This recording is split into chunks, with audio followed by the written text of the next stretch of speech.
Good morning, students. Today's topic is oogenesis under developmental biology class. So first of all, what is gametogenesis? Gametogenesis क्या है?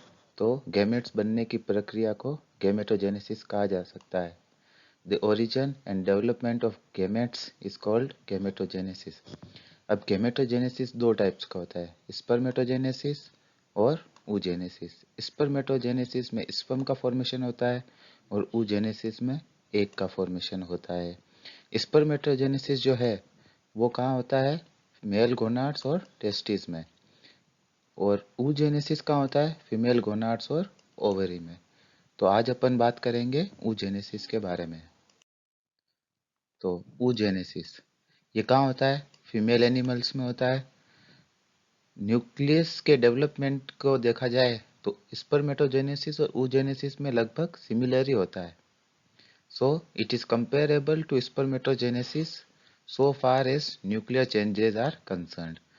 But जो बात आती है cytoplasmic development की, तो साइटोप्लाज्मिक स्पेशलाइजेशन जो oogenesis में होता है वो स्पर्मेटोजेनेसिस से काफ़ी अलग होता है. अब जो oogenesis है वो तीन पार्ट्स में डिवाइड कर सकते हैं. फर्स्ट है मल्टीप्लिकेशन फेज, सेकंड है ग्रोथ फेज, थर्ड है मैच्योरेशन फेज. नाम से ही पता चल रहा है कि मल्टीप्लिकेशन फेज में मल्टीप्लिकेशन होगा, सेकंड में ग्रोथ होगी, फिर थर्ड में मैच्योरेशन होगा. तो मल्टीप्लिकेशन फेज क्या होता है? मल्टीप्लिकेशन फेज में the primary germinal cells of the ovary with a diploid number of chromosome divide several times mitotically, यानी माइटोसिस के थ्रू डिवाइड होती है और डॉटर सेल्स बनाती है जिनको हम ऊगोनिया बोलते हैं. ये ओवरी है, ये सेल्स हैं प्राइमरी जर्मिनल सेल्स. अब ये डिवाइड होगी और ऊगोनिया बनाएगी. Now second one is growth phase. Growth phase में क्या होती है कि oogoonium does not divide but increases in size enormously to form a primary oocyte. Primary oocyte बनाने के लिए oogoonium जो है, प्राइमरी oocyte बनाने के लिए oogoonium साइज में बढ़ता है पर डिवाइड नहीं होता है, एक ही बढ़ता जाता है. तो इसमें क्या होता है, न्यूक्लियर और साइटोप्लाज्मिक दोनों तरफ से बढ़ता है. न्यूक्लियस भी बढ़ता है साइज में और साइटोप्लाज्मिक भी बढ़ता है. पर न्यूक्लियर ग्रोथ जो होती है उसमें न्यूक्लियर शेप इकट्ठा होता जाता है, उसकी साइज बढ़ती है. और साइटोप्लाज्मिक ग्रोथ में क्या होता है कि उसमें माइटोकॉन्ड्रिया भी बढ़ जाते हैं, एंडोप्लाज्मिक रेटिकुलम के नंबर्स भी बढ़ जाते हैं, गोल्जी कॉम्प्लेक्स भी बढ़ जाता है. और फूड रिजर्व करने के लिए उसमें योक और वाइटेलिन का स्टोर भी होता है. इसकी वजह से बहुत साइज बढ़ जाती है.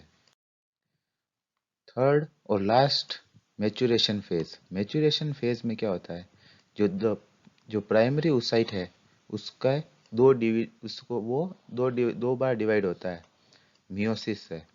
जो फर्स्ट डिवीजन होता है मियोसिस का, जैसा कि अपन को पता है कि first meiosis is reductional division और second one is like mitosis, जिसमें क्या होता है कि two unequal daughter cells produce होती है.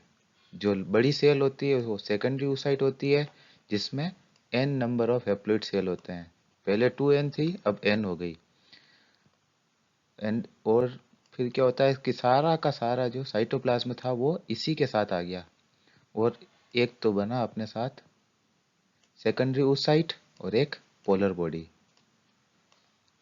इसमें सारा साइटोप्लाज्म है और n नंबर का क्रोमोसोम्स हैं, जेनेटिक मटेरियल. और ये है एक पोलर बॉडी जिसमें बिल्कुल भी साइटोप्लाज्म नहीं होता है. जो सेकेंडरी oocyte है और फर्स्ट पोलर बॉडी है, अब वो सेकंड मैच्योरेशन डिवीजन करेंगे जिसे अपन मियोसिस सेकंड कहते हैं. ये क्या है, इक्वेशनल डिवीजन. तो इसमें क्या होता है कि एक one large ovum is formed containing entire amount of cytoplasm.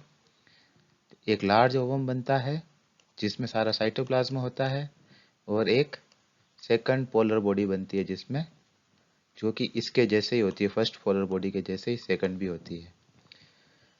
इसके साथ साथ simultaneously the first polar body may divide into two polar bodies or may not divide at all.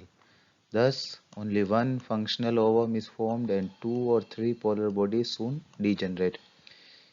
हो सकता है कि ये भी आगे जाके 2 में डिवाइड हो या फिर ना भी हो। अब ये जो पोलर बॉडीज हैं ये डीजनरेट हो जाएगी लास्ट में।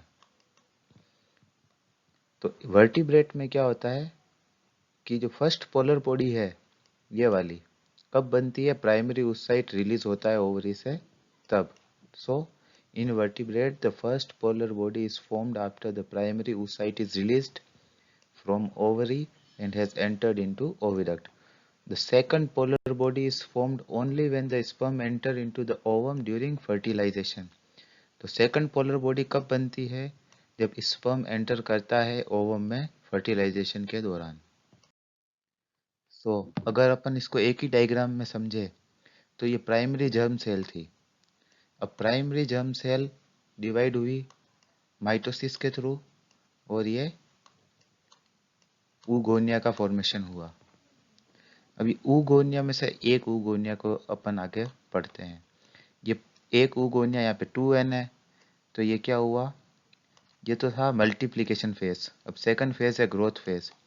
ये जो प्राइमरी oocyte है, प्राइमरी oocyte में म्योसिस फर्स्ट होगा तो सेकंड oocyte बनेगा और एक फर्स्ट पोलर बॉडी बनेगी। हो सकता है कि फर्स्ट पोलर बॉडी डिवाइड करे या नहीं करे, कुछ भी हो सकता है। अगर डिवाइड करेगा तो 2 बन जाएगी, नहीं करेगा तो ये एक ही रहेगी। अब जो सेकेंडरी oocyte है उसमें माइटोसिस सेकंड होगा और एक मेच्योर ओवम बनेगा और एक सेकंड पोलर बॉडी बनेगी। जो सेकंड पोलर बॉडी तभी बनेगी जब स्पर्म एंटर होगा और फिर ये सेकंड पोलर बॉडी बनेगी, क्योंकि तभी डिवाइड होता है। Thank you.